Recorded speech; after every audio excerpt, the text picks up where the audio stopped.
Vous êtes coincé dans la voiture, tant mieux, comme ça, hop, nous on ferme les portes. Vous êtes prisonnier, vous êtes obligé d'écouter Guillaume Meurice. Oui, et je vais vous parler sondage aujourd'hui, parce qu'il y en a partout en ce moment.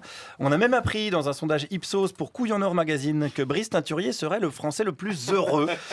Tu m'étonnes, on est gavé, vraiment gavé de sondages. Même Manuel Valls en a commandé quand il était Premier ministre pour savoir, je vous jure que c'est vrai, à quel animal les Français l'associaient. C'est vrai, hein, c'est véridique. Moi j'aurais dit le ténia, mais bon, on m'a pas demandé. Alors, il y a des sondages partout, mais en même temps, tout le monde est très très méfiant, vu que niveau fiabilité, ils tiennent plus de Madame Soleil pendant une éclipse. Attention tout de même, loin de moi l'idée de faire l'amalgame entre tous les instituts de sondage. Moi, j'ai appelé les miens. Ils sont moins connus, mais ils sont pas mal non plus, vous allez voir. On commence avec le professeur Cissé Sissoko de l'Institut Marabout et compagnie. Est-ce qu'on pourrait en savoir plus sur les intentions de vote? Vous voulez que je regarde celui qui va gagner, premier tour et second tour? Oui. Alors, excuse-moi.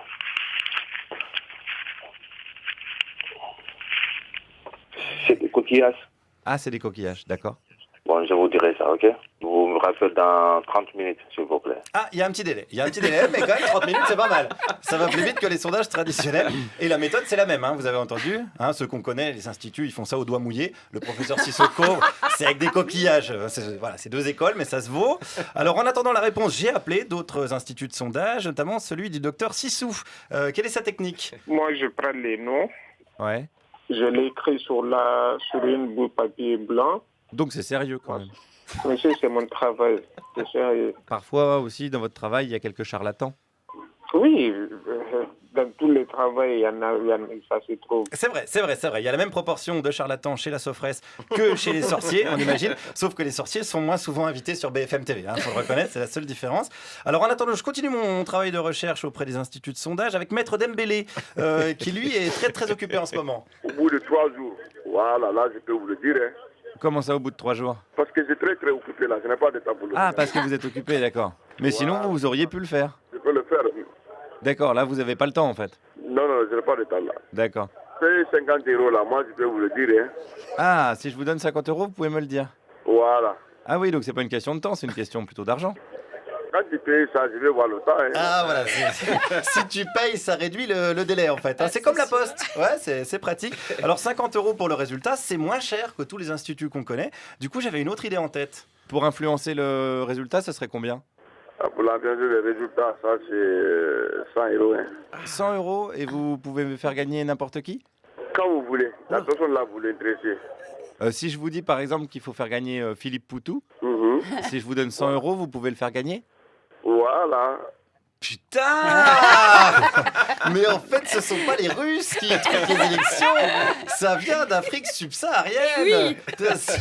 Si Poutou il lâche 100 boules à Maître Dembélé, à lui le palais de l'Elysée, ça se joue à rien du tout cette élection, c'est incroyable.